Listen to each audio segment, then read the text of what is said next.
Back in 1992, there was a British video game themed game show called Gamesmaster. The show ran for 7 seasons, with the final episode airing in 1998. The show was unique, in that it looked like something out of Warhammer 40k with its futuristic setting, Gregorian chants, and the visual design of the Gamesmaster himself. As far as I know, this show was a huge success in Britain, and is remembered fondly. What you may not know is that in 1996 there was an attempt to bring a similar show to Portugal. But you know, we Portuguese, we kinda don't like being outdone. So we thought, how can we make this Saturday morning children's TV program completely unsuitable for anyone under the age of 18? And I'm guessing someone in the board meeting said, hey, what if we got rid of the Warhammer and religious overtones, and instead we go for a cyberpunk dystopic future filled with bondage and fetish fuel, while still keeping all of our participants under the age of 18? Oh, and why don't we turn the friendly Gamesmaster into a child molester while we're at it? Because that's what the kids are into these days, I guess. You think I'm kidding, but I'm really not. Ladies and gentlemen, this is Cybermaster.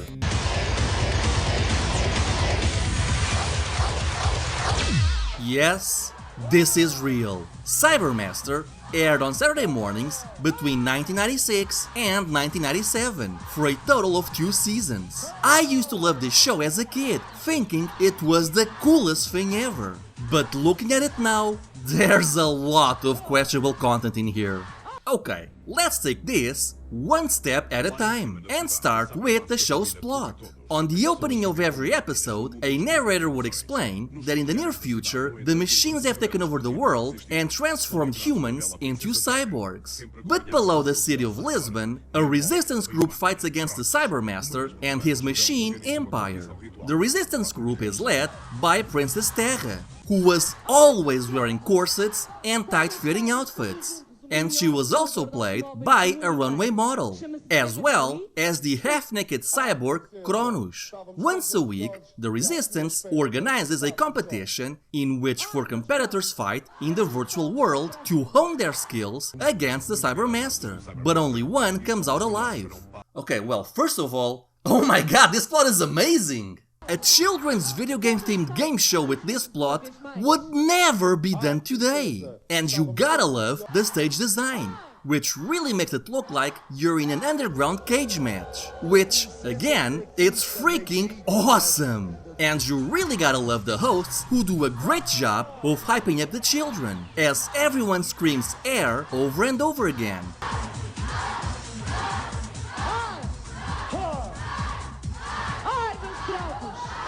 As they clamor for the day the machines are defeated and we can all breathe fresh air again. So, from here on, we're introduced to each week's contestants, all of whom are children aged between 11 and 18 who have to list their favorite Mega Drive game and select a handle name. So you'll have names like Dragon, Destroyer, Virtual Player, basically anything Portuguese kids in the 90s thought was cool. They then have to compete in Mega Drive and Sega Saturn games. Yeah, you might notice the strong focus on Sega here. Well, that's because Eco Filmes, which was Sega's distributor in Portugal, was a show sponsor. And in fact, IMDb lists the show's name as Cybermaster Sega Saturn. So yeah, it's pretty clear who's calling the shots here. Anyway, for as cool as the setting and theme were, and trust me, it was very cool, the fact that you had a runway model always dressed in tight corsets and outfits that often approached bondage gear didn't hurt either.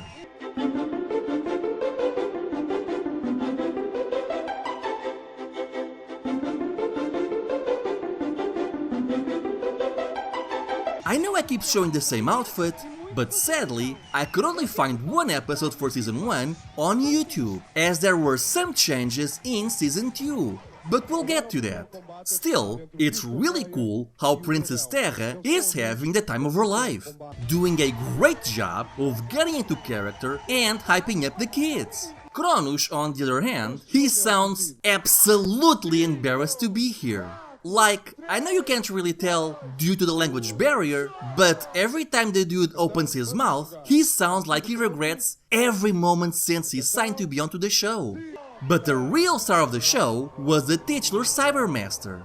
This dude would just completely steal the show on every single episode, always taunting the players and putting on the most awkward and antagonistic performances you can imagine. And I loved every single minute of it.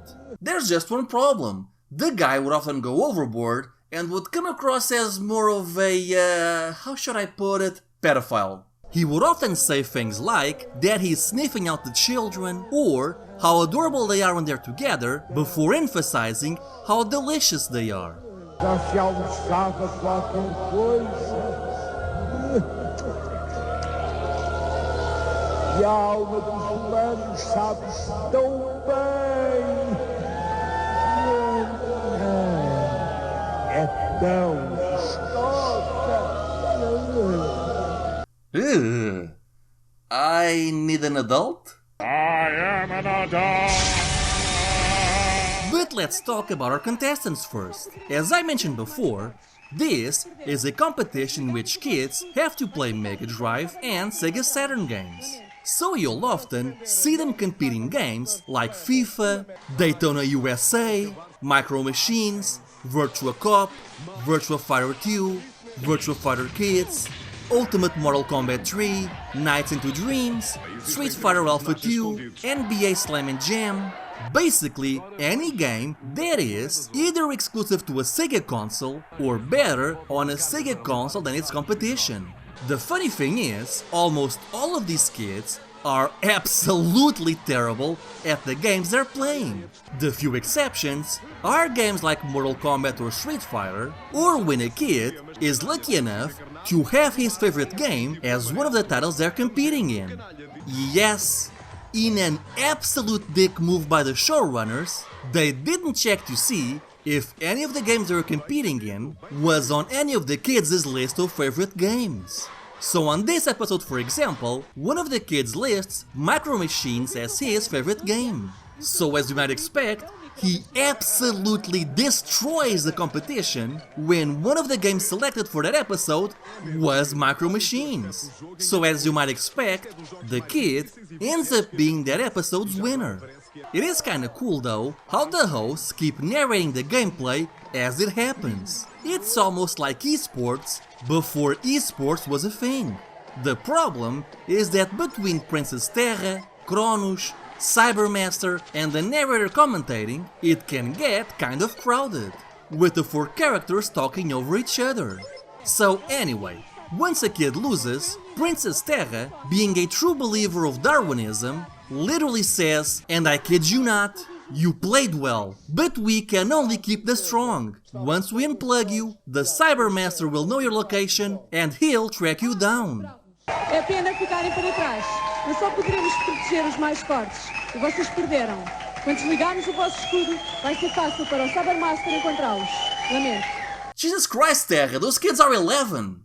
Oh, and they don't play around either. They're not sent to the Shadow Realm or a nebulous ending like that. No, those kids are dead. Oh, was this girl your neighbor? Well, too bad, cause she's dead now, bro. Oh, but wait, it gets worse. Because this is when Cybermaster goes into full pedophile mode. Olá, onde é que vocês estão?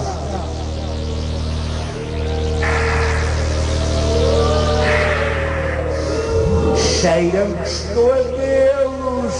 Os dois estão juntinhos. Anda cá.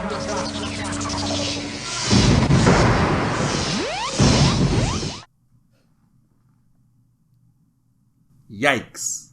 The funniest bit though is how the audience cheers as the two kids end up being captured by the Cybermaster. Ha! He just got captured by the pedophile. Should have thought of that before losing at Virtua Fighter, shouldn't you? I mean, just Jesus Christ, this show gets dark. But hey, Sure, Princess Terra and Kronos might be throwing 12-year-old children literally onto the pedophiles den. But hey, at least they both get a Mega Drive out of it. Hooray? Which is weird, because the show heavily implies all of the contestants already had a Mega Drive. I mean, they even listed games like Sonic, Micro Machines, and FIFA as their favorite games. So, not much of a consolation prize there. So you might be wondering, what's going to happen to the kid that was beating everyone at Micro Machines? Well, he and another kid are going to fight in the final round for the grand prize of a Sega Saturn, and the runner-up prize of another Mega Drive, but this time with a few games thrown in. Still, it's not like it could get any worse. I mean, what are they gonna do? Strap literal children onto steel chairs? Drop cages around them and have the hosts rattle the cages while they're playing the games? Come on now, that's just silly. Oh, also, I'm just going to drink this orange sumal right here, very slowly, as an obvious setup for a joke.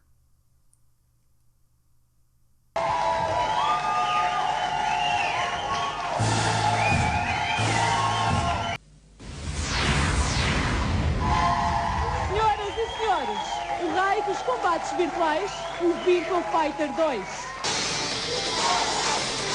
Preparado? Boa, não deixa que eu ponha fora do ringue. Levanta Muito bem, boa. e vamos, Virtua. Bora, bora. Ah, refreshing, with just the right hint of zesty orange. Oh, also, that shit ain't right. So, yeah, as you can see, Cybermaster was kinda questionable for a Saturday morning children's TV show. Now, I don't know if the production company realized that maybe, just maybe, they were being a bit too edgy for their target audience. Because, by season 2, a lot was changed. First off, the stage is completely new, which, you know, I guess it makes sense. I mean, you can only chew through so much scenery before people start noticing the bite marks. And yeah, I kinda don't like the new setting. It completely dropped the cyberpunk aspect for a street setting, complete with graffiti of Sega games. I mean, sure, the original stage design was heavy on the BDSM and fetishistic overtones. But I mean, at least it was cool. This one feels a lot more generic. Also, I'm guessing the parents complained about Princess Terra's corsets and tight outfits, because now her outfits were changed to whatever this is. I'm sorry, but what in the heck is she wearing? I mean, you be you, girl, but how does this background and her new outfits relate to a cyberpunk dystopic future? Oh, also, remember Kronos? The dude who always sounded like he was too embarrassed to be here? Yeah, he's gone. Now instead, you have a team of cyborgs, and they do a much better job at hyping up the kids. I mean, they rarely talk other than screaming the word game at the top of their lungs. Jogo! And they don't really speak outside of that, but you do see them interact a lot more with the audience and hamming it up every time Cybermaster speaks, dropping to the ground, writhing in pain, or attacking the screen. So this part at least was an improvement. The show also changed slightly. Just like with its UK counterpart, Cybermaster would now also show previews of upcoming games and even cheat codes of popular titles. Also, the show now started focusing a lot more on the Sega Saturn.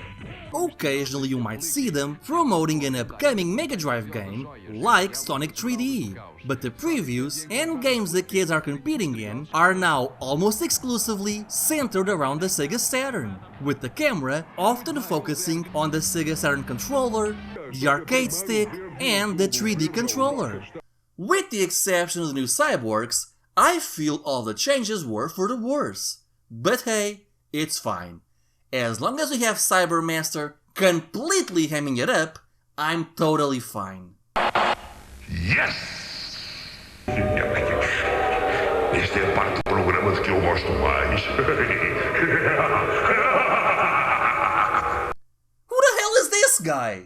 Yes, much to my dismay, they recast the actor who played Cybermaster, and the new guy is so incredibly lame.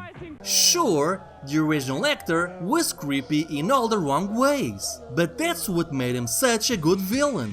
He was the villain you love to hate. This new dude throws out the tamest and most boring taunts I've ever heard. Tive brinquedos mais inteligentes do que vocês. Ele não vai a criar vídeo para isto. É vergonha. Oh, Jesus Christ, can you at least lick your lips? Or snarl or something? Estou farto de estar à espera. Okay, a little better. So, yeah, as you can tell, I'm not a big fan of the show's second season. Sure, the original was edgy and fetishistic, but that made it so much more interesting to watch. Moreover, removing the actor who stole the show was a huge bummer. It's not to say the new guy was bad. He tries. Honestly, he does. But I'm guessing they were told to tone down the creepiness factor. And as a result, you're left with Princess Terra carrying the entire show. At least, they're not putting children in cage matches anymore, right?